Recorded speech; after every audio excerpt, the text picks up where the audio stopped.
বাগান পরিষ্কার করা এক মালি যে কোনোদিনও স্কুলেই যায়নি, তাকেই বলা হয় এই পৃথিবীর শ্রেষ্ঠ চিকিৎসক। যে অপারেশনগুলো করতে তাবড় তাবড় ডাক্তারদেরও হাত কাঁপত, এই নিরক্ষর মানুষটার কাছে সেই অপারেশনগুলো ছিল জলভাতের মতো সহজ। হ্যাঁ, এই নিরক্ষর দিনমজুরের জন্যই আজ লিভার প্রতিস্থাপনের মতো জটিল অপারেশনও এতটা সহজ একটা বিষয় হয়ে উঠেছে। কিন্তু বাগান পরিষ্কার করা এক নিরক্ষর মালি কিভাবে পৃথিবী বিখ্যাত ডাক্তার হয়ে উঠলেন, আর কেনই বা এই মানুষটার কবর আজও দাফন করা আছে কলেজ ক্যাম্পাসের মধ্যে? চলুন তাহলে আজকের ভিডিওতে সেই আশ্চর্য গল্পটাই জেনে নেওয়া যাক। ডাক্তার হ্যামিল্টনের জন্ম কেপটাউনের প্রত্যন্ত গ্রাম সনিটানিতে। এই গ্রামে জন্মানো ছেলেমেয়েরা এতটাই দরিদ্রের মধ্য দিয়ে দিন কাটায় যে তারা ডাক্তার হওয়ার কথা কখনো স্বপ্নেও ভাবতে পারত না। হ্যামিল্টনের বাবা মা দুজনেই ছিলেন পশুপালক। বড়লোকদের ভেড়া এবং ছাগল পুষেই জীবিকা নির্বাহ করতেন তারা। হ্যামিল্টনকেও ছোটবেলা থেকেই এই কাজই করতে হতো, যাতে সংসারে দুটো টাকা বেশি আসে।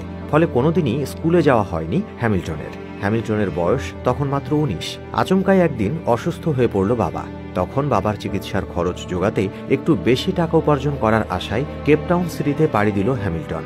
সেখানে গিয়ে সে রাজমিস্ত্রির সহায়ক হিসেবে কাজ করা আরম্ভ করল। তখন কেপটাউন মেডিকেল কলেজের নির্মাণ কাজ চলছে জোর কদমে। বছর 3 সেখানে কাজ করল হ্যামিল্টন। তবে মেডিকেল কলেজের নির্মাণ কাজ শেষ হয়ে যাওয়ার পরেও কর্মের প্রতি হ্যামিল্টনের নিষ্ঠা দেখেই মেডিকেল কর্তৃপক্ষ ওকে ক্যাম্পাসে রেখে দিল এবং টেনিস কোর্টে ঘাস পরিষ্কার করার কাজে নিযুক্ত করল। এরপর টানা 3 বছর ওই ক্যাম্পাসে মালির কাজ করল হ্যামিল্টন। এরপরই এলো সেই দিন, হ্যামিল্টনের জীবন ঘুরিয়ে দেওয়া মুহূর্ত। প্রফেসর ডাক্তার রবার্ট ডায়াস সেদিন গবেষণার জন্য একটা জিরাফের অপারেশন করছিলেন। অপারেশন চলছে, ঠিক সেই মুহূর্তে ঘাড় নাড়তে শুরু করলো জিরাফটি। তাই জিরাফের ঘাড়টা শক্ত করে ধরে রাখার জন্য ডাক পড়ল শক্তপোক্ত চেহারার মালি হ্যামিল্টনের।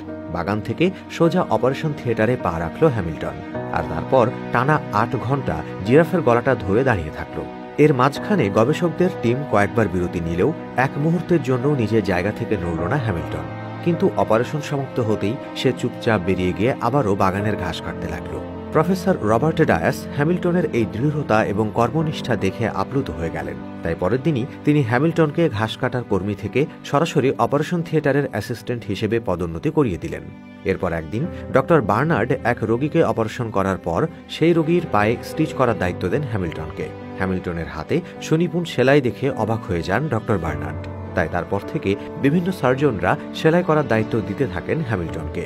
দীর্ঘ সময় ধরে অপারেশন থিয়েটারে কাটানোর ফলে মানব শরীরের সম্বন্ধে নিখুঁত ধারণা হয়ে যায় হ্যামিল্টনের। ডিগ্রিধারী সার্জনদের থেকেও অপারেশনের খুঁটিনাটি সম্পর্কে বেশি জানত সে। ফলে বিশ্ববিদ্যালয় থেকে জুনিয়র ডাক্তারদের প্র্যাকটিক্যাল শেখানোর কাজে নিয়োগ করা হয় হ্যামিল্টনকে। এরপর একটা সময় এমন এলো যখন দক্ষ ডাক্তারদের মতো অবলীলায় যে কোনো গুরুত্বপূর্ণ অপারেশন করে ফেলতে পারত হ্যামিল্টন। এমনকি বহু সার্জন যে অপারেশন করতে ভয় পেত, অতি সহজেই তা করে ফেলত সে। এরপর এলো সেই দিনটা।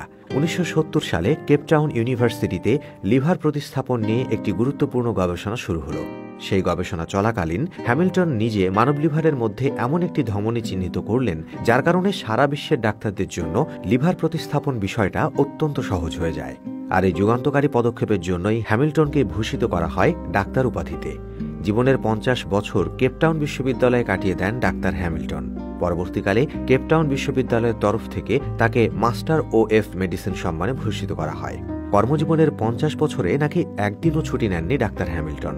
প্রতিদিন 14 মাইল পায়ে হেঁটে বিশ্ববিদ্যালয়ের ক্লাস নিতে যেতেন তিনি। মোট 30,000 সার্জনের শিক্ষাগুরু ছিলেন ডাক্তার হ্যামিল্টন। 2005 সালে এই কিংবদন্তি মানুষটি মারা যান। ডাক্তারবাবুকে সম্মান জানিয়ে ওর মৃতদেহটি ইউনিভার্সিটি ক্যাম্পাসেই কবর দেওয়া হয়। নিরক্ষর হওয়া সত্ত্বেও ডাক্তার উপাধি অর্জন করার এই বিরলতম সম্মান গোটা পৃথিবীতে একমাত্র ডাক্তার হ্যামিল্টনই অর্জন করতে পেরেছিলেন।